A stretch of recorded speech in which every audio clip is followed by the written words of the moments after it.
ખેડૂત ભાઈઓ, આજના એપિસોડમાં, આજના વિડીયોમાં આપણે વાત કરીશું આપણી ઉપજ લાલ ડુંગળીની. હવે લાલ ડુંગળીની અત્યારે જે સ્થિતિ છે બજાર ભાવોને લઈને, એ સ્થિતિ એકદમ ચિંતાજનક છે. સાથે સાથે અત્યારનો સમય આપણી જે ડુંગળી નીકળતી હોય, આ ડુંગળીને આપણે જાદા સમય માટે આપણા પોતાના ઘરે પણ સાચવી ન શકીએ, આ પ્રકારની આપણી ઉપજ અત્યારના સમયગાળામાં આવતી હોય છે. એટલે જે ભાવો અત્યારે ચાલી રહ્યા છે, આ ભાવોથી આપણે ન છૂટકે પણ વેપાર કર્યા વિના છૂટકો નથી હોતો. 5 દિવસ કે અઠવાડિયું આપણે સંગ્રહિત રાખી શકીએ, પણ એનાથી વધારે દિવસો સુધી આપણે સંગ્રહિત નથી રાખી શકતા અત્યારની આપણી ડુંગળીની ઉપજને. હવે અત્યારની જે ભાવોની પરિસ્થિતિ આપણી છે, એમાં સુધારાની શક્યતાઓ નજીકના દિવસોમાં કોઈ બાજુથી છે કે કેમ, આ એક સવાલ, અને આ સવાલનો જવાબ આપણે અત્યારના દિવસોમાં ગોતવો સૌથી અગત્યનો થઈ જાય છે મિત્રો.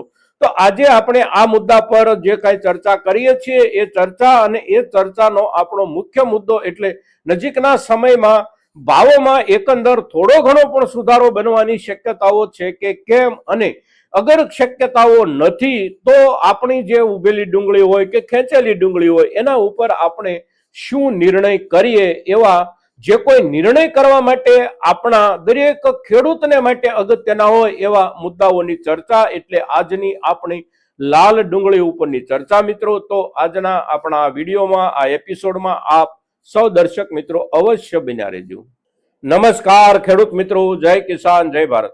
ખેડૂત ભાઈઓ, આપણે ડુંગળીના અત્યારના વર્તમાન બજાર પછી આવનારા સમય માટે આપણે શું વિચારી શકીએ આપણી ડુંગળી માટે, તો એના ઉપર ચર્ચા કરીએ. એ પહેલા આપણે અત્યારની બજાર સ્થિતિ અને ભાવોનું લેવલ જોઈએ. તો આજનો દિવસ છે 25 જાન્યુઆરી 2026 અને વાર છે રવિવાર. રવિવારનો દિવસ છે, એટલે આપણા માર્કેટિંગ યાર્ડના કામકાજોમાં આજે રજાનો દિવસ છે. પણ ગઈકાલ સુધીમાં આપણી ડુંગળીના જે બજાર ભાવો થયા હોય અને એ જે બજાર ભાવોનું લેવલ હોય, એને આપણે જોવાનો પ્રયાસ કરીએ તો સામાન્ય રૂપમાં નીચલો દરજ્જો એટલે છેલ્લા 15-20 દિવસ એટલે કે લગભગ 3 અઠવાડિયાથી આપણે જે નીચલા દરજ્જે એટલે કે 2.5 રૂપિયા કિલો કે 3 રૂપિયા કિલોના ભાવથી વેચી રહ્યા હોય, તો એ જ ભાવ નીચલા દરજ્જાનો ચાલી રહ્યો છે. અને સારામાં સારી આપણી ડુંગળીની ઉપજમાં આપણે જોઈએ તો છેલ્લા 2 અઠવાડિયા દરમિયાન ખૂબ મોટો ઘસારો આવી ગયો છે. 1 કિલોમાં લગભગ 5 રૂપિયા જતા રહ્યા છે. એટલે કે 20 કિલોના આપણા વેપારમાં 100 રૂપિયા કે 110 રૂપિયા સુધી ઘટાડો આવી ગયો છે. અને બજારનું લેવલ આપણે જોઈએ તો સારામાં સારી આપણી ડુંગળી હોય, આ ડુંગળી અત્યારે માંડ 300 રૂપિયા પહોંચે. કોઈ એકાદ બે લોટ આખા માર્કેટિંગ યાર્ડમાં એવા જોવા મળે આપણને કે એના 325 રૂપિયા કે 330-35 રૂપિયાનો ભાવ ખેડૂતને મળ્યો હોય, પણ લોટ એટલે માત્ર 2-5 લોટ માંડ હોય છે એક મોટા માર્કેટિંગ યાર્ડમાં. એટલે ભાવોની સ્થિતિ આ પ્રમાણેની છે. એટલે સામાન્ય ભાવ આપણે ગણીએ તો સામાન્ય ભાવ એટલે અત્યારે આપણી ડુંગળીનો 9 રૂપિયાથી લઈ અને 12 રૂપિયાની વચ્ચે આપણો મોટા ભાગનો ડુંગળીનો પાક વેચાઈ રહ્યો છે. કેટલોક પાક 9 રૂપિયાની નીચે વેચાઈ રહ્યો હોય, તો કેટલોક પાક 12 રૂપિયાથી થોડો ઘણો ઉપર વેચાઈ રહ્યો હોય, પણ એવરેજ ભાવ એટલે 9 રૂપિયાથી 12 રૂપિયા સુધીના. અને આ જે બજાર ભાવ છે, આ બજાર ભાવ એટલે આપણા ગુજરાતમાં પણ આ ભાવ, મધ્યપ્રદેશમાં પણ આ ભાવ, આપણા રાજસ્થાનમાં પણ આ ભાવ. એટલે આપણા ત્રણેય રાજ્યોની ભાવની સ્થિતિ સમાન છે. આપણા ત્રણેય રાજ્યોમાંથી અત્યારે આવતી ક્વોલિટીની સ્થિતિ પણ લગભગ સમાન દરજ્જાની છે. હવે અત્યારે બજાર ભાવની સ્થિતિ જ્યારે આ છે, ત્યારે પણ આપણી સામે બીજી એક જે સમસ્યા હોય છે, એ સમસ્યા હોય છે આપણી પાક પરિસ્થિતિની. અત્યારના સમયે આપણી ડુંગળી જે કાંઈ નીકળે, આ ડુંગળીને આપણે ઝાઝા દિવસો સુધી સાચવી શકીએ, આ પ્રકારની ડુંગળી આપણી અત્યારે નથી નીકળતી હોતી. અત્યારે જે આપણી ડુંગળી નીકળે એને કાં તો આપણે અઠવાડિયે, કાં તો 2 અઠવાડિયે કે વધી અને 3 અઠવાડિયા સુધી આપણે એને સાચવીએ તો પણ એમાંથી ઉગાવો આવવાની શરૂઆત થઈ જાય, બગાડ બેસવાની શરૂઆત થઈ જાય. એટલે આપણને ઝાઝા દિવસો સુધી સાચવવાની પણ અનુકૂળતા અત્યારના ડુંગળીના પાકમાં નથી મળતી. પરિણામે બજારમાં જે ભાવ હોય, આ ભાવથી આપણે ડુંગળી અત્યારે વેચી દેવી પડે એવી આપણી પરિસ્થિતિ થઈ ગઈ છે.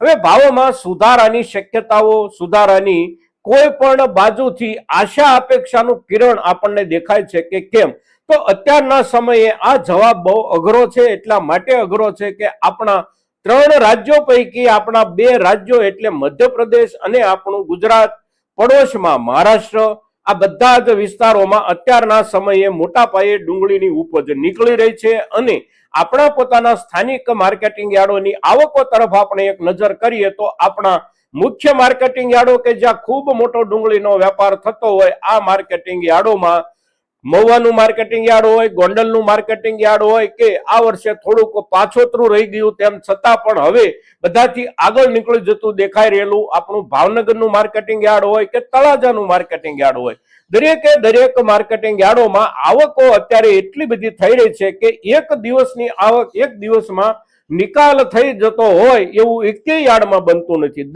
દરેક માર્કેટિંગ યાર્ડોમાં જેટલી આવક એક દિવસમાં થઈ હોય એનાથી 70% કાં તો 75%, મહત્તમ 80% સુધી જ ઉપજનું વેચાણ થાય અને બાકીનો જથ્થો આ પાછળના દિવસનો આગળના દિવસમાં ખેંચાય, આવી સ્થિતિ બધા જ માર્કેટિંગ યાર્ડોમાં છે. એમાં ભાવનગરમાં સ્થિતિ એવી છે કે એક દિવસ માટે આવક આપવામાં આવે તો 90,000 કે લાખ કટ્ટા સુધીની આવકો થઈ જાય અને ત્યાર પછી 3 કે 4 દિવસ આવકોને અટકાવી રાખવી પડે.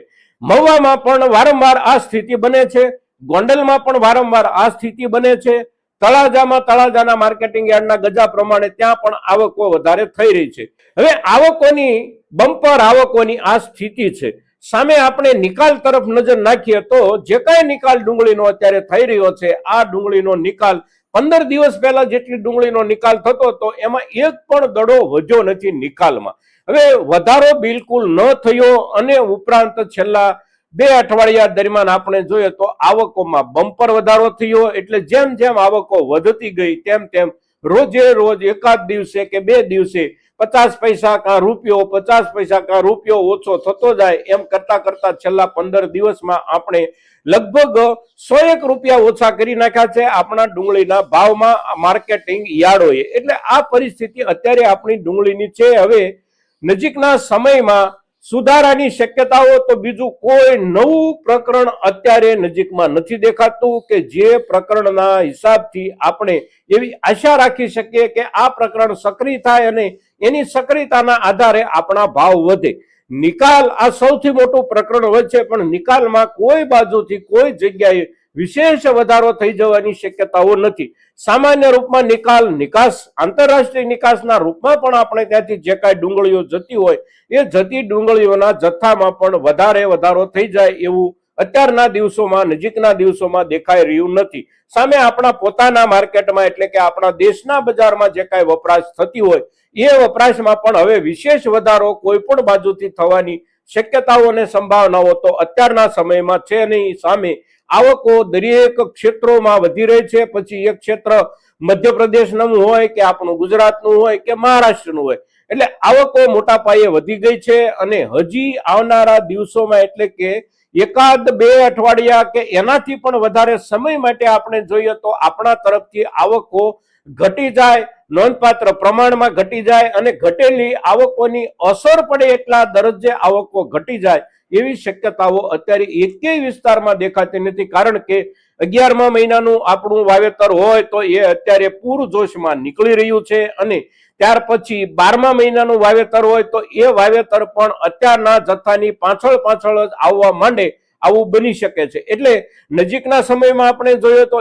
એકાદ 2 અઠવાડિયામાં શક્યતાઓ નથી, ત્યાર પછીના સમયમાં આપણે જોઈએ તો પણ શક્યતાઓ આવકો ઘટવાની બહુ ઓછી છે આ વર્ષમાં, આ સિઝનમાં. એટલે સ્થિતિ અત્યારે જે કાંઈ છે એ આપણી સામે એવી છે કે આપણે ડુંગળી જે ભાવ હોય એ ભાવથી વેચવી પડે છે. હવે ખેતરોમાં આપણી ઉભેલી જે કાંઈ ડુંગળી છે આ ડુંગળી ઉપર આપણે થોડા ઘણા દિવસો માટે ખેંચવા નહીં ખેંચવાના નિર્ણયમાં લાંબુ ટૂંકું કરી શકીએ. એકાદ અઠવાડિયું કે 2 અઠવાડિયા આપણે ખેતરોમાં ડુંગળીને હજી ઊભી રહેવા દઈ શકીએ. જે ખેડૂતના ખેતરમાં એવા પ્રકારની અનુકૂળતા હોય એવા ખેડૂતો પોતાના ખેતરમાંથી અત્યારે જ ખેંચવા લાયક થઈ ગયેલી ડુંગળી દેખાતી હોય તો પણ એકાદ અઠવાડિયું કે 2 અઠવાડિયા આપણે હજી ન ખેંચીએ તો એકાદ અઠવાડિયા કે 2 અઠવાડિયા પછી બજારમાં થોડી ઘણી આવકો ઘટે તો એ ઘટતી આવકોનો આધાર મળે અને રૂપિયો 2 રૂપિયા આપણને ભાવોનો સુધારો લાગુ પડી શકે. પણ આપણે ખેંચવું કે નહીં ખેંચવું એનો નિર્ણય કરવા માટે પણ આપણી સામે કેટલાક પ્રશ્નો આવી અને ઉભા રહેતા હોય છે. એમાં એક પ્રશ્ન સૌથી અગત્યનો હોય છે, નવું વાવેતર આપણે જે કાંઈ કરવા માંગતા હોઈએ ઉનાળુ પિયત માટેનું, એનો સમય પણ નજીક આવી ગયો છે.